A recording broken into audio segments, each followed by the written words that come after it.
Bonjour tout le monde et bienvenue à cette 19e capsule de votre cours d'algorithmique et programmation structurée.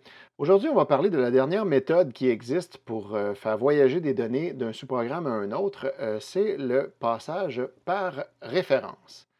Donc, on a vu déjà, petit rappel la dernière fois, le passage par valeur. Donc, on a un exemple ici d'une fonction très simple euh, qui reçoit trois paramètres. Ici, Momo, Maman et Mimi et qui va mettre la valeur 28 dans Momo.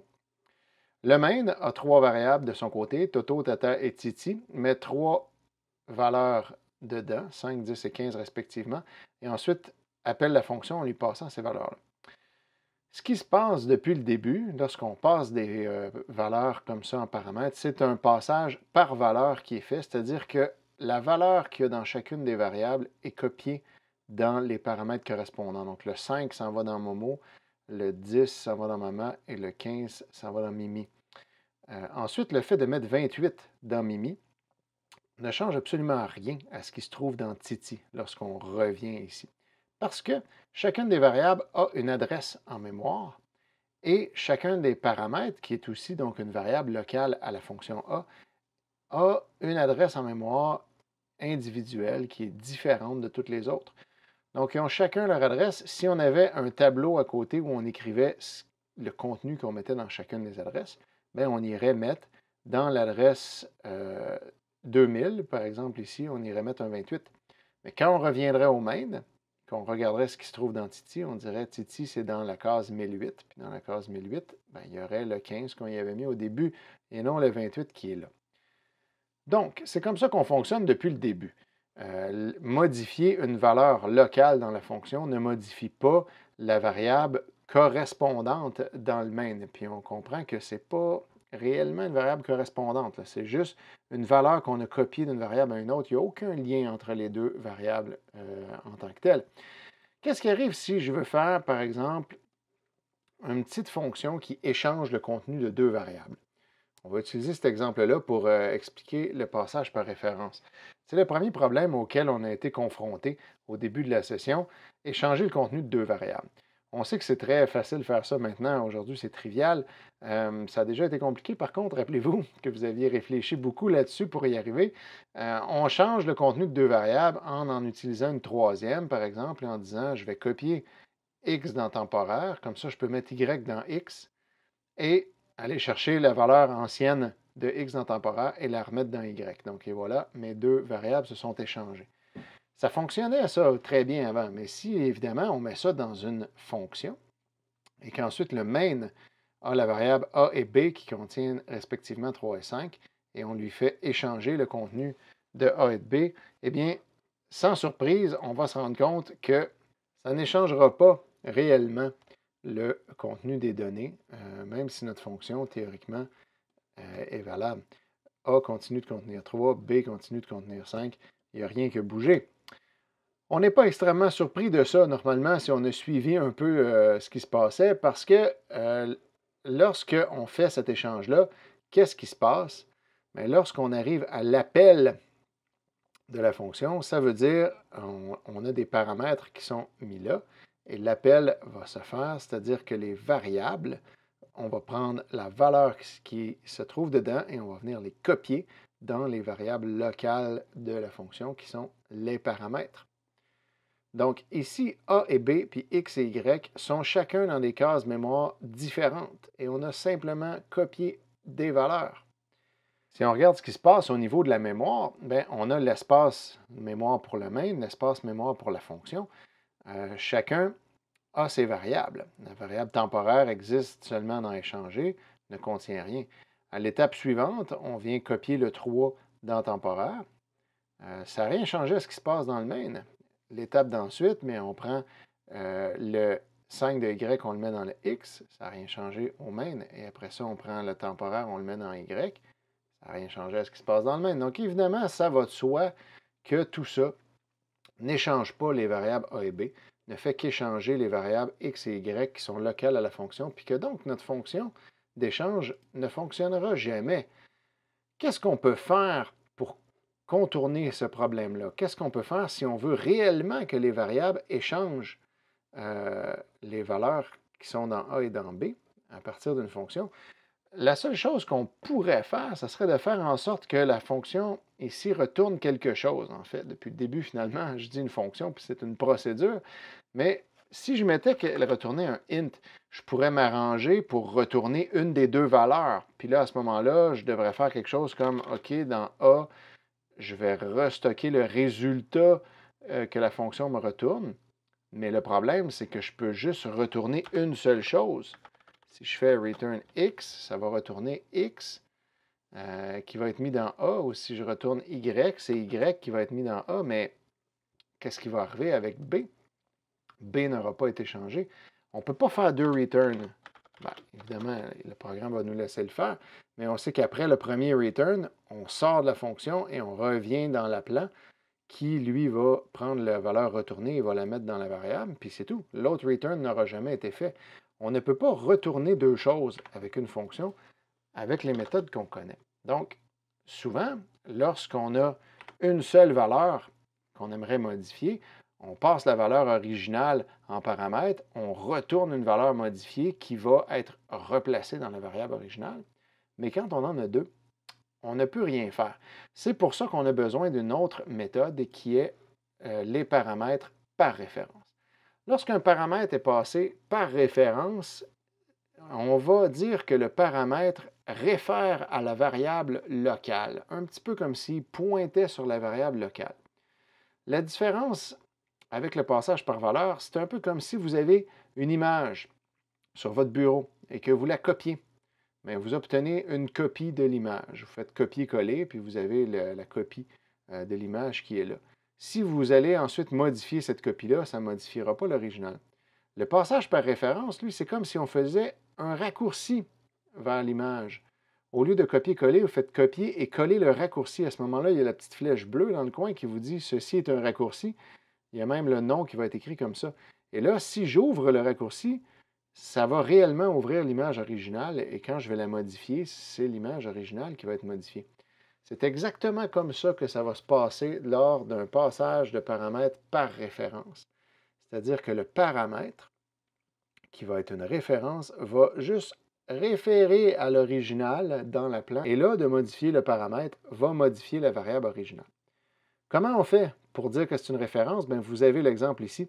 C'est super simple. On a juste à rajouter ce caractère-là qui, en passant, s'appelle une esperluette, ou souvent on appelle ça un « et », mais le vrai nom, c'est une esperluette. On rajoute ça juste avant le paramètre dans la déclaration et dans le prototype.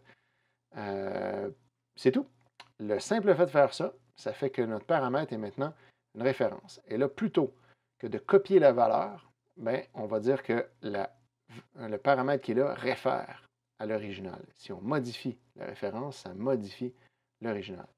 Alors, comment on va faire ça dans notre exemple de programme d'échange? Bien, on va tout simplement rajouter les deux esperluettes ici et là pour dire X est une référence, Y est une référence. Évidemment, il faut le changer dans le prototype aussi. Il faut toujours que ça soit exactement pareil. C'est tout. C'est la seule chose qu'on a à faire. Notez que lorsqu'on fait l'appel, on ne change rien. On continue de lui passer A et B. Au niveau de l'appel, ça ne change pas. C'est seulement au niveau de la déclaration de la variable et de son implémentation qu'on ajoute ces caractères-là. Et là, à ce moment-là, tout va changer. Si je le laissais maintenant, je commence avec 3 et 5 et je finis avec 5 et 3. L'échange s'est réellement fait juste avec ce petit caractère-là de plus. Qu'est-ce qui se passe concrètement lorsqu'on a modifié le tout? Bien, le simple fait de faire ça, ça signifie ceci réfère à l'original. Quand on appelle la variable, regardez ce qui va se passer. X va référer à A et Y va référer à B. Il n'y a pas de valeurs qui sont copiées. C'est simplement comme si c'était un raccourci qui pointait vers la variable originale. Et donc là, on voit que c'est complètement différent ce qui se passe ici. X ne contient pas de valeur, il fait juste référer à A et Y réfère à B. Alors quand on dit « je vais prendre la valeur de X pour la mettre dans temporaire », bien, la valeur de X qu'on va chercher, ça va être celle-là parce que X réfère à A. Donc on va prendre le 3, on va le mettre dans temporaire. Dans l'étape suivante, on dit « je prends ce qui est dans Y », c'est-à-dire le 5 qui est là, et je le mets dans X, c'est-à-dire que je le mets dans A. Et là, on se retrouve avec ça. Puis après ça, je prends la variable temporaire et je la mets dans B, bien, je la mets dans Y, pardon, bien là, ça se retrouve dans B. Comme ce sont des références, elles ne contiennent pas leur propre valeur, et même en fait, elles ne sont même pas dans leur propre case mémoire. Et c'est comme ça, mécaniquement, que ça peut se passer à l'intérieur de l'ordinateur. Regardez ce qui se passe ici. J'ai deux fonctions qui s'appellent fonction A et fonction B. En fait, ce sont des procédures. La fonction A reçoit 3 paramètres par valeur, A, B et C. La fonction B reçoit 3 paramètres par référence, également appelés A, B et C. Dans mon main, j'ai toujours mes 3 célèbres variables, Toto, Tata et Titi, qui contiennent 5, 10 et 15. Quand j'appelle les fonctions, la fonction A met 28 dans A, la fonction B ajoute 100 à chacun des paramètres. Qu'est-ce qui se passe concrètement lorsque on déclare tout ça?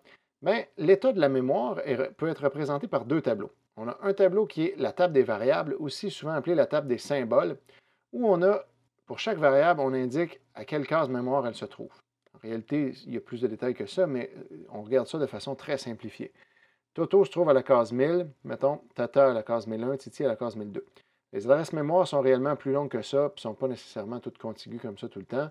On n'a pas de contrôle sur où il se trouve réellement dans la mémoire, mais on va supposer que c'est ça. La fonction A, comme elle fonctionne par valeur, c'est comme on faisait depuis le début. A, B et C, qui sont donc ces 3 variables locales, ces paramètres, sont situés à la case 1003, 1004 et 1005.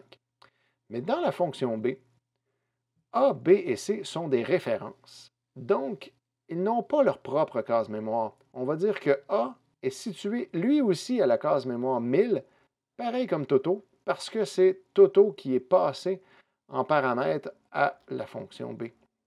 Donc, lorsqu'on fait l'appel et que ces variables-là vont être créées dans la mémoire, la variable n'étant qu'une référence va dire A n'existe pas réellement, c'est un autre nom pour la case mémoire 1000. On peut y accéder par Toto dans le main ou par A dans la fonction B. Et B va être à la même adresse que Tata, puis C va être à la même adresse que Titi. Et ensuite de ça, on a la mémoire elle-même de l'application, où on a chacune des cases mémoire, puis on voit ce qui se trouve dedans.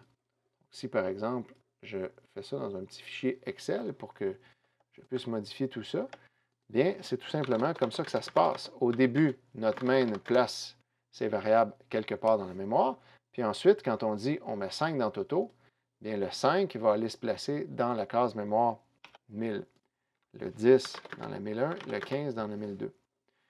Si j'appelais, supposons, la fonction A avant d'appeler la fonction B, en lui passant les mêmes 3 variables dans le même ordre, bien, la fonction A dirait, OK, bien, mes variables se retrouvent ici.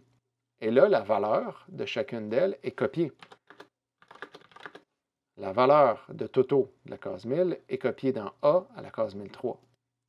Et l'adresse 1001 contient 10, on va venir le copier dans l'adresse 1004, puis le 15, on va venir le copier dans l'adresse 1005.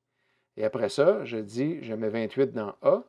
A est à la case 1003, je viens mettre 28 ici. Je sors ensuite de la fonction, je reviens au main. Mon main contient encore les mêmes 3 valeurs. Quand j'appelle la fonction B, bien là, à ce moment-là, c'est différent. Parce que la fonction B, je vais dire que A se trouve lui aussi à l'adresse 1000. B, lui aussi à l'adresse 1001. C, lui aussi à l'adresse 1002. Parce que ce sont des références qui réfèrent à ces variables-là. Donc, quand je vais dire ensuite ajoute 100 à la variable A, il va venir voir ici, la variable A est à la case 1000. Parfait. Je vais venir ajouter 100 à la case 1000. Et j'ajoute 100 à la variable B, qui est à la case 1001. Je m'en viens à la case 1001, puis je viens ajouter 100 ici, puis 100 à la case 1002. Et ensuite, quand je reviens dans le main, bien, mes 3 variables, maintenant, ont été modifiées. Donc, c'est comme ça que ça marche une référence. Une référence n'occupe pas de case mémoire propre à elle. Elle est dans la table des symboles située à la même adresse qu'une autre variable. C'est comme si c'était un autre nom pour la même variable. Il n'existe qu'une case mémoire, c'est celle-là. Et les deux variables, par exemple Toto et A, sont deux noms différents qui accèdent et qui réfèrent à la même case mémoire. A est un nom qui accède à la case 1000, qui est visible dans la fonction B, puis Toto est un nom qui accède à la case 1000 qui est visible dans le main. Chacun des deux pointe vers la même case et donc c'est comme deux portes d'entrée pour aller dans la même pièce. C'est comme ça que ça marche. Donc, avec le passage par référence, c'est possible d'avoir un paramètre qui est à la fois un intrant et un extrant parce que comme on réfère à la même case mémoire, bien, il y a une valeur dedans qui entre dans la fonction qu'on peut utiliser. Et en plus, si on modifie cette valeur-là, l'original est modifié, c'est comme si c'était un extrait. Ça nous permet d'avoir plusieurs extrants dans une même fonction sans faire un seul return. Donc, on se fait en réalité une procédure et avec plusieurs paramètres par référence, lorsqu'on les modifie, bien, lorsqu'on revient au main, les variables originales sont modifiées. C'est comme si on avait sorti plusieurs extrants. Évidemment, il ne faut pas nécessairement mettre toujours des références à tout. On les met seulement lorsque c'est logique, lorsqu'on a besoin de modifier la valeur originale et que ça vaut la peine de le faire comme ça. Il ne faut pas mettre des références tout le temps. On met les références lorsque c'est pertinent. Si on n'a pas besoin de modifier l'original, on n'en mettra pas. On va préférer qu'une copie soit faite et qu'on ne risque pas d'abîmer la variable originale par erreur. Donc voilà, c'est ce qui conclut votre chapitre 4